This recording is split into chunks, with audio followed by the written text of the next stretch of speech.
inequality of x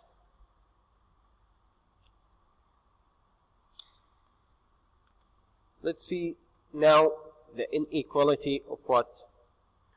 Of the second example. Second example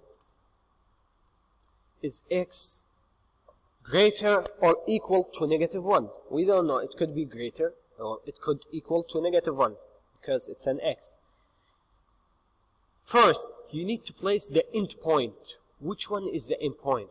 The endpoint is actually the -1 in here because it's known. The x, we don't know the value of x. We only know the -1. We need to place the endpoint as what? As a closed dot. So the first example on the top, as you can see, it was an open dot, like this. In this example, it's actually a closed dot. So something like this, you need to make it colorful. Why do we need to do a closed dot? It's because of this thing. It's an greater or equal. So we don't know. So now we know we need to place a closed dot. Where should we place that closed dot? At the -1. There is -1 at the number line. So we made a closed dot. Now, should we go left or right? That depends. X, is it bigger or smaller? In this case, it's bigger or greater. So that means it's going to go after -1. Like -1 up to where? Up to the infinity. Because obviously, we don't know when it's going to stop. And that's basically how you can graph an inequality. Again, for revision quickly, the first one, an open dot when it doesn't have an equal. The second one, if it has equal to, greater or equal, less or equal, we're going to make a closed dot. Now, let's go ahead and solve more examples so you can understand more. Actually, before we do that, we need to find some of the addition and subtraction properties of an inequality. Obviously, inequality, just like the equation, it has properties, just like everything else. Addition, subtraction, multiplication, division, and all of these keep going. So let's see. Solving from here.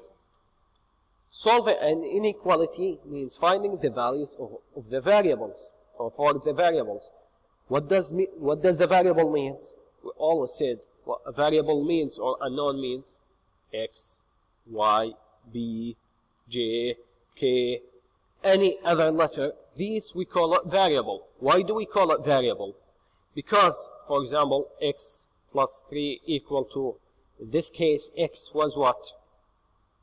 Who can tell me? Actually, I'm going to give you a break for this one because it's a negative.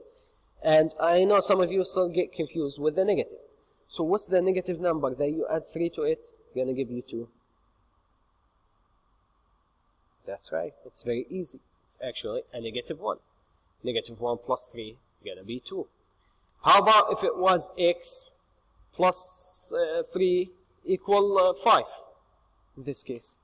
What do you think the answer going to be? Is it going to be the same as the first one? Is it going to be a -1? No. Obviously, in this case, it's a 2. Even though it's the same letter, x and x, but in this case, it was -1. In this case, it was 2. So that's why we call them variable. Anyway, solving an inequality means finding values of the variable that makes the inequality 2. And that's what we need to know. Just like before, we used to find the value of x and value of y. We need in here also find the value of x or y or any letter given. So let's see. You can solve addition inequality using the subtraction property. You can solve here the addition. We can solve it by what? By using subtraction. Okay, how we can solve the subtraction? Obviously by addition. So kind of the opposite to each other. And now once you see more examples, you will see how easy this is and how related it is actually to our previous lesson, or previous chapters, which is solving equations. Words, when you add or subtract the same number from each side, of an inequality, the inequality remains true. So if you add, let's say from the left side and to the right side, if you add the same number, the inequality stays true. If you subtract the same number, it's going to be true. If you want to use symbols for all the numbers, A, B, and C, if A is bigger than B, then A minus C and B minus C, we subtracted C from both of the parties, and A plus C and B plus C, it's going to stay the same. Okay? And the same thing in here.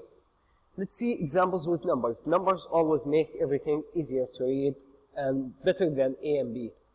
For example, 2 is less than 5.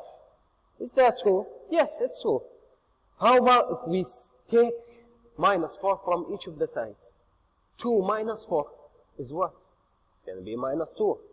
Don't be telling me 2. Huh? Some students still get confused with that. 5 minus 4, it's going to be 1. The result is what? Negative 2 is less than 1. Is that true? Is negative 2 less than 1? Obviously, it's less than 1. So that means the inequalities remain true. It's not wrong. How about this case? If we added 4 plus 3, first actually it's a 4 greater than negative 1. So if we add 3, for example, to both of the parties, 4 plus 3, it's going to be what? 7. Negative 1 plus 3, it's like saying you owe somebody a dirham, and then you have 3 dirhams. Pay him the 1 dirham. How much dirhams do you have left? You have 2 dirhams left. So, is 7 bigger than 2? Yes, it is. Just like the 4 is greater than negative 1. Now, some of you may ask me, what if we use different numbers? Could we face this? Could we face the same answer or not? Well, sometimes it could, and sometimes it's not. For example, in this case, the first one, 2 minus 4. What if I say 2 minus 4 and the second one 5 plus 4? Let's say it was 5 plus 4. 2 minus 4, it's negative 2. 5 plus 4, it's going to be what? It's going to be 9. Is negative 2 less than 9? Yes, it is. How about if I say in here, instead of plus 4, if I say 5 minus 9? What do you think the answer is going to be?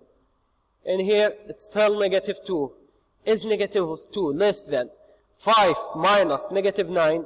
It's going to be what? Negative 4. Is negative 2 less than negative 4? That's wrong. And that's why it doesn't always work. You must subtract or add the same number.